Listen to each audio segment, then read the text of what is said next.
அட்டகாசமாக சிம்பிளாக பன்னீர் gravy செஞ்சுருக்குங்க. So இந்த தக்காளி மசாலா நீங்களும் செஞ்சு பார்த்துட்டு மறக்காமல் வந்து கமெண்ட் பண்ணுங்கள். வீட்லேயே நம்ம வந்து ஃப்ரெஷ்ஷான பன்னீர் வச்சு தான் நான் செஞ்சுருக்கிறேன். சப்பாத்தி, பூரி, பரோட்டா, பட்டர் நானுக்கு டேஸ்ட் அருமையாக இருக்குங்க. அல்டிமேட்டாக இருக்கும். நீங்களும் அதே போல் செஞ்சு சாப்பிட்டு மறக்காமல் வந்து கமெண்ட் பண்ணுங்கள். கிராமத்து ஸ்டைலில் சிம்பிளாக வந்து பார்த்தீங்கன்னா பன்னீர் தொக்கு மசாலா செய்ய போகிறோம். தொக்கு மசாலா செய்யறதுக்கு வந்து பார்த்தீங்கன்னா அடுப்பு ஆன் பண்ணியாச்சு. மண் சட்டி வச்சுருக்கேன். மண் சட்டியில் எண்ணெயும் சேர்த்தாச்சுங்க. சோம்பு கொஞ்சமாக போட்டு பொரியட்டும். சோம்பு பொரிஞ்சதுமே நம்ம ஆனியன் வந்து சேர்த்துக்கலாம். வெங்காயத்தை சோம்பு பொரிஞ்சிட்டு இருக்குது. வெங்காயம் சேர்த்துக்கலாம்.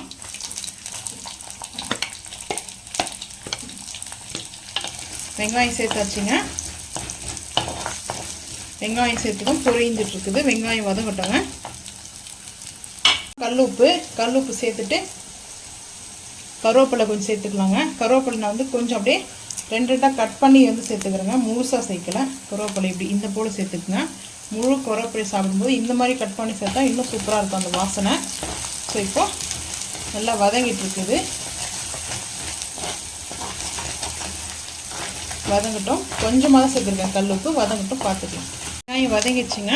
இது கூட தக்காளி சேர்த்துட்டு தக்காளி நல்லா வதக்கட்டும். தக்காளி வந்து பார்த்திங்கன்னா நல்லா குக் ஆகுதுங்க. குக் ஆனதுக்கப்புறம் பார்க்கலாம் வாங்க. தக்காளி வந்து குக் ஆகிடுச்சுங்க. இப்போ இந்த டைமில் இஞ்சி பூண்டு பேஸ்ட்டு கொஞ்சமாக சேர்த்துக்கிறேன். கொஞ்சமாக இஞ்சி பூண்டு பேஸ்ட்டு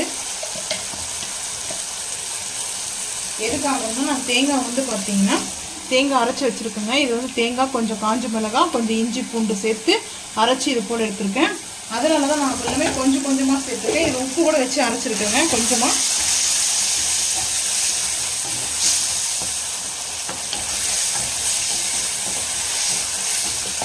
இப்போ கொஞ்சமாக வந்து காஷ்மீர் மிளகாய் போடுங்க. கொஞ்சமாக சேர்த்துருக்கேன். அது ஆல்ரெடி நம்ம அரைச்சிருக்கேன்.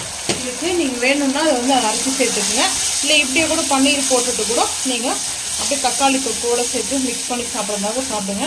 கொஞ்சம் லைட்டாக அந்த கிரேவி மாதிரி நான் வந்து வச்சுருக்கேன். பாருங்கள் தக்காளி எப்படி குழஞ்சிருச்சுன்னு சொல்லிட்டு. ஸோ இப்போ வந்து பார்த்திங்கன்னா இந்த பன்னீர் வந்து சேர்த்துக்கலாங்க. நான் வந்து வீட்லேயே தயார் பண்ண பன்னீர், பாக்கெட் வாங்கிட்டு வரல, பசும்பாலில் தயார் பண்ண பன்னீர் சேர்த்தாச்சு. சேர்த்துட்டு நல்லா மிக்ஸ் பண்ணிக்கலாம்.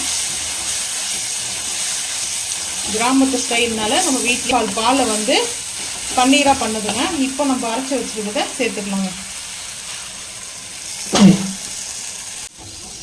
இப்போ கொஞ்சமாக அதில் தண்ணி சேர்த்துட்டோங்க. அந்த பவுலை வாஷ் பண்ணி நம்ம இதிலே சேர்த்துட்டோம். பாருங்கள் சூப்பராக அப்படியே மணக்க செம்ம டேஸ்ட்டில் இருக்குது பன்னீர் கிரேவி. ஸோ இது வந்து பார்த்திங்கன்னா ஒரு 5 நிமிஷம் வந்து பார்த்திங்கன்னா ஹை ஃப்ளேமில் வச்சுருக்கேன். லோ பண்ணிவிட்டு கொதிக்கிட்டோங்க. நல்லா வந்து ஹீட் ஆட்டம் பார்த்துக்கலாம். ரெடி ஆகிடுச்சிங்க. 5 நிமிஷம் கழிச்சு ஓப்பன் பண்ணி பார்க்கும்போது இப்போ கஸ்தூரி மேத்தி வந்து லைட்டாக வந்து சேர்த்துக்கிறேன். இந்த பன்னீர் தொக்கு மசாலா கிரேவி பார்த்திங்கன்னா மெயினாக வந்து பன்னீர் மசாலாவில் கஸ்தூரி மேத்தி ஆட் பண்ணணும். அப்போ தான் நல்லாயிருக்கும்.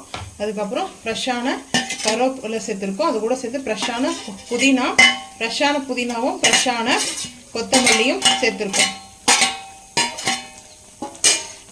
சேர்த்துட்டு இப்போ ஒரு மிக்ஸ் பண்ணிட்டு கொஞ்சம் வேணும்னா நீங்கள் பட்டர் சேர்த்துக்குங்க. நான் வந்து பட்டர் சேர்க்கலைங்க. கொஞ்சமாக வந்து பார்த்திங்கன்னா நெய் சேர்க்குறேங்க. ஒரு 1/4 கரண்டி அளவுக்கு வந்து நெய் சேர்த்துக்கேன். சேர்த்துட்டு நம்ம இப்போது அடுப்பு ஆஃப் பண்ணிடலாங்க. அடுப்பு ஆஃப் பண்ணிட்டோம்னா நம்மளுக்கு அந்த சட்டி ஹீட்லேயே நம்மளுக்கு கரெக்டாக இருக்குங்க. ரொம்ப சிம்பிளாக தாங்க. இப்போ பாருங்கள் நெய் நல்லா மிதக்க நெய் இருக்குது. ஸோ இப்போ வந்து அப்படியே மிக்ஸ் பண்ணிக்கலாங்க. மிக்ஸ் பண்ணிட்டு சப்பாத்தியோ இல்லை பரோட்டாவோ இட்லியோ தோசை நல்லா இருக்குங்க சாப்பிட்றதுக்கு. ஸோ அவ்வளோதாங்க. ஃபைனலாக நம்மளுக்கு ரெடி ஆகிடுச்சு. அடுப்பும் ஆஃப் பண்ணிட்டோங்க. ஸோ நீங்களும் இதே போல் வந்து செஞ்சு சாப்பிட்டு மறக்காமல் வந்து கமெண்ட் பண்ணுங்கள். இந்த வீடியோ பிடிச்சா லைக் பண்ணுங்கள், ஷேர் பண்ணுங்கள், சப்ஸ்கிரைப் பண்ணுங்கள், பெல் ஐக்கான் வந்து கிளிக் பண்ணுங்கள், மறக்காமல் வந்து ஃபாலோ பண்ணுங்கள். அப்போ தான் நம்ம ஒரு வீடியோ உங்களுக்கு நோட்டிஃபிகேஷனாக வருங்க. பாய்.